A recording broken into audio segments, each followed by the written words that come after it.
Бәріңізге сәлем, мен Мардан. Орталық Азияда орналасқан Моңғолия батысында Қытаймен, солтүстігінде Ресеймен шектеседі. 1992 жылдан бастап Моңғолия үш тік жолақпен екі түстен тұратын ресми туды пайдаланады. Тудың сол жағында елдің ұлттық символы Соембо бейнеленген. 1686 жылы Моңғолияның рухани көсемі Зана Базар жасаған таңба жер, күн, су және от фигураларынан тұрады. Моңғолияда 3,2 миллионға жуық адам тұрады. Халықтың 90%-ын моңғолдар құрайды, 3%-ын қазақтар, 2%-ын орыстар құрайды. Орташа өмір сүру ұзақтығы ерлерде 65, әйелдерде 74 жас. Моңғолияның астанасы Улан Батыр өте әсем жер. Оның ауданы 4704 шаршы шақырымды құрайды және шамамен 1.450.000 адам тұрады. Елорданың ең көп қоныстанған қаласы Сухбатор. Сонымен қатар бұл қалада өңдеу өнеркәсібі жоғары деңгейде дамыған. 27 шындықтың бұл бөлімінде сіздермен бірге Моңғолияға кіші бір саяхат жасайтын боламыз. Бұл бейнеде қолымнан келгенше Моңғолия туралы жаңа мәліметтер алып келуге тырыстым. Моңғолияның мәдениетін өтпей тұрып, бірінші болып, оның тарихына көз жүгіртейік.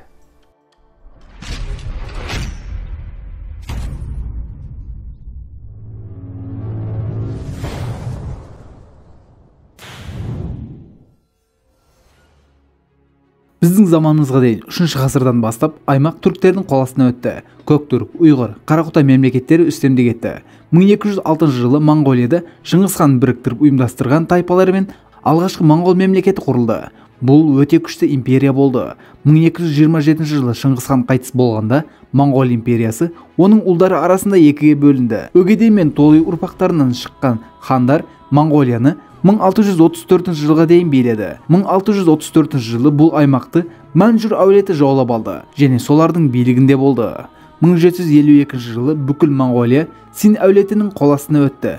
1912 жылы Қытайда Манжур әулетінің күйреуімен моңғол князьдары орыстардың көмегімен Моңғолияның тәуелсіздігін жариялады.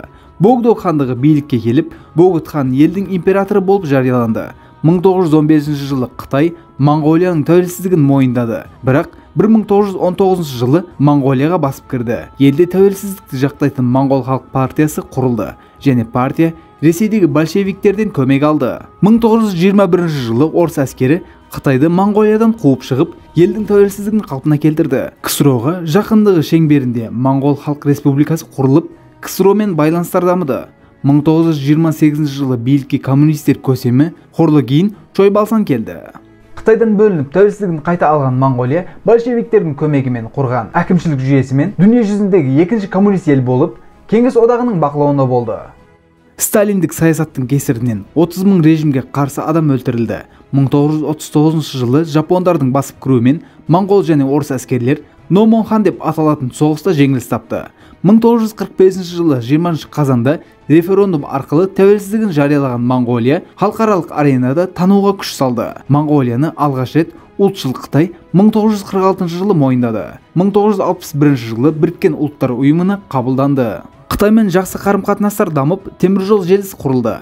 1966 жылы КСРО мен Улан Батыр келісіміне қол қою арқылы елдегі Қызыл армияға әскери база беру туралы шешім қабылданғанымен 1986 жылы КСРО билігіне Горбачевтің келуімен кеңес жауынгерлері елден шығарылды. 1990 жылы Кеңес одағы, одан кейін Шығыс Еуропадағы коммунистік үкіметтердің ыдырауы коммунизм билеген Моңғолияға да әсер етті. Коммунизм ыдырағаннан кейін 1990 жылы көп партиялық жүйе қабылданды. Экономикалық, әлеуметтік және саяси реформалар жүргізілді. 1990 жылы шілдеде бірінші демократиялық көп партиялы сайлау болып өтті. Осылайша Моңғолия демократиялық революцияға өтіп, елде жаңа конституция қабылданып, азаматтардың құқықтары мен бостандықтары қайтарылды. Қазіргі таңда Моңғолия демократиялық парламентпен басқарылады.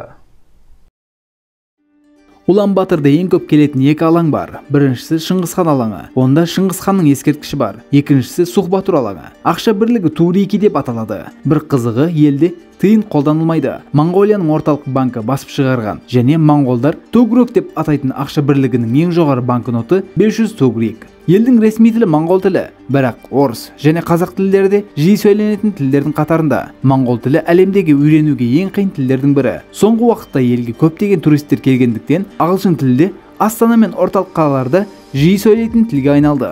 Елдің саудасы көршілері Қытай мен Ресейдің арқасында дамығанымен сыртқы сауда көлемі небәрі 3 миллиард долларды құрайды. Монголия табысының басым бөлігін туризм мен мал шаруашылығынан алады. Монголияда ірілі ұсақты 40 миллионға жуық мал бар. Монголия дегенде әрине ең жақсы аттар ойға келеді. Жылқы, емін-еркін жүретін басқа жер жоқтың қасы. Монголия қазақтар үшін өте маңызды ел. Біздің жақын тарихи және мәдени байланыстарымыздан бөлек Орхун ескерткіштері мен Көктүрк ескерткіштері де осында орналасқан. Егер Монголияға баратын болсаңыз, қалың киінгеніңіз жөн. Сізді қатты, құрғақ аяз күтеді. Монголияда қыс құрғақ болып өтеді. Қыста оншалықты жаңбыр жаумағаны үшін, көп жерлер дала болғаны үшін суық сүйегіңізден өтіп кетуі мүмкін. Республика бойынша ең жоғарғы температура 18 градус болса, ең төменгі температура қаңтарда -28 градус. Монголия әлемдегі ең қызықты елдердің бірі. Балмұздақты кім ойлап тапты деп ойлайсыз? Римдіктер ме? Әрине жоқ.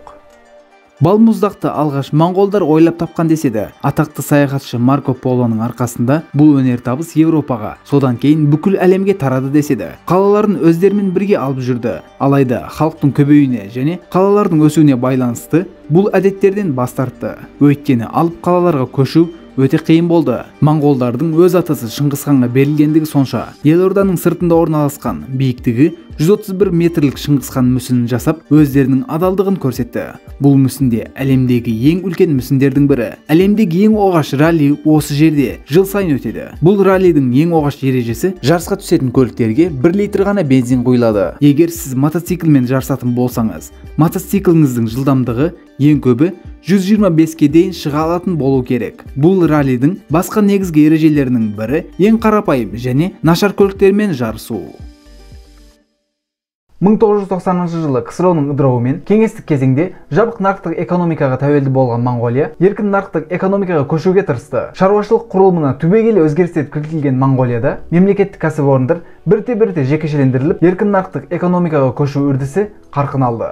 Кеңестік жүйенің күйреуімен Монголия экономикасы үлкен қаржылық қолдаудан айырылып, кеңестік тәуелді үлгіден тәуелсіз еркін нарықтық экономикаға өтуде қиындықтарға тап болды. Бірінші кезеңде жоғары инфляция, жұмыссыздық және негізгі азық-түлік өнімдерімен жеткіліксіз қамтамасыз ету сияқты өткір проблемалармен күресіп жатқан Монголияға ақш, Жапония, Германия және Канада қаржылық қолдау көрсетті. 1990 жылдардың бірінші жартысындағы тұрақсыз кезеңнен кейін Монголия экономикасы 1996-2000 жылдар аралығында еркін нарықтық экономикаға өтуге мүмкіндік беретін реформаларды жүргізіп қалпына келе бастады. Монголияның климаты өте қатал және азық-түлік өндірісі мүлдем жоқтың қасы. Бидай, сәбіз және картоп шектеулі мөлшерде өсіріледі. Экономикасы мал шаруашылығына негізделгенімен сүт өнімдері де сырттан тасымалданады. Азық-түлікті тұтыну импортқа негізделгені бұл аймақта инвесторлар үшін әлеуетті етеді. Табиғи ресурстар жағынан алуан түрлілігі бар Монголия мыс, алтын, көмір сияқты жер асты қазба байлықтары бойынша әлемде 8-ші ураны ең көп ел.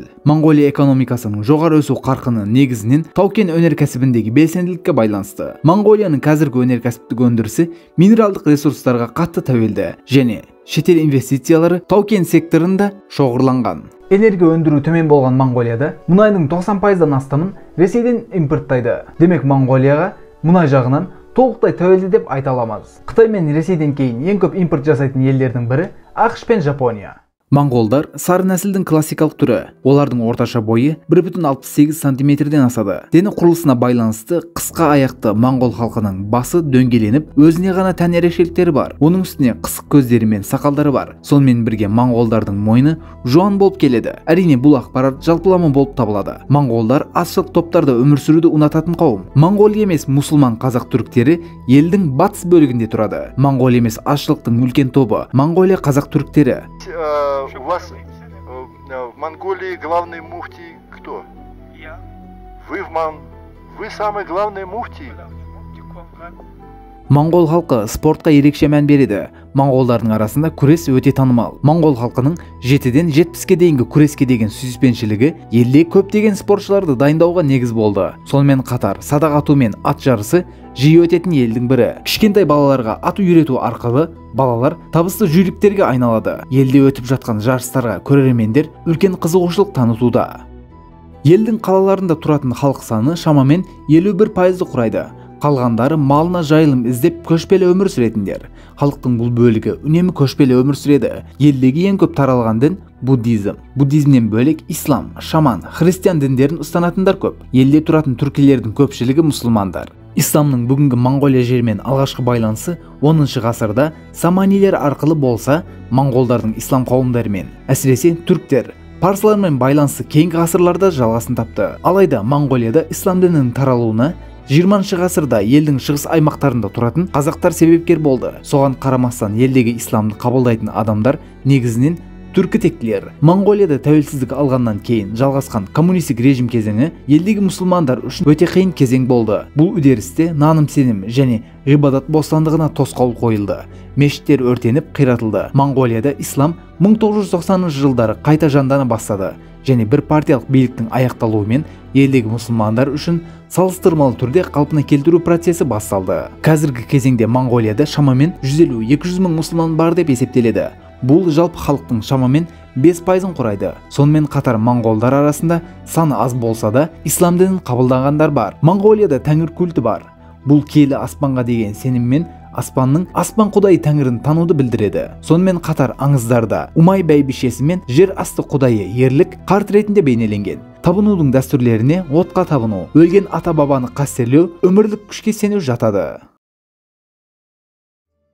Ежелгі Гандан монастырына бару міндетті түрде сіздің маршрутыңызға қосылу керек. Монастырде әлемнің ең биік Будда мүсіндерінің бір саналатын баға жетпес жәдігер бар. Мүсіннің биіктігі 28 метр. Жұқа алтын қабатпен қапталған мүсін әлемдегі ең маңызды діни жәдігерлердің қатарына қосылады. Табиғат тарихы мұражайына бару да қызықты болады. Бұл мұражайдан динозаврлардың қаңқаларын және басқа да археологиялық олжаларды көруге болады. 10 миллиондаған жылдар бұрын динозаврлар қазіргі Гоби шөлінің аумағында мекендеген. Ел аумағында осы көне тіршілік иелерінің қаңқаларына қазба жұмыстарды әлі де жүргізілуде.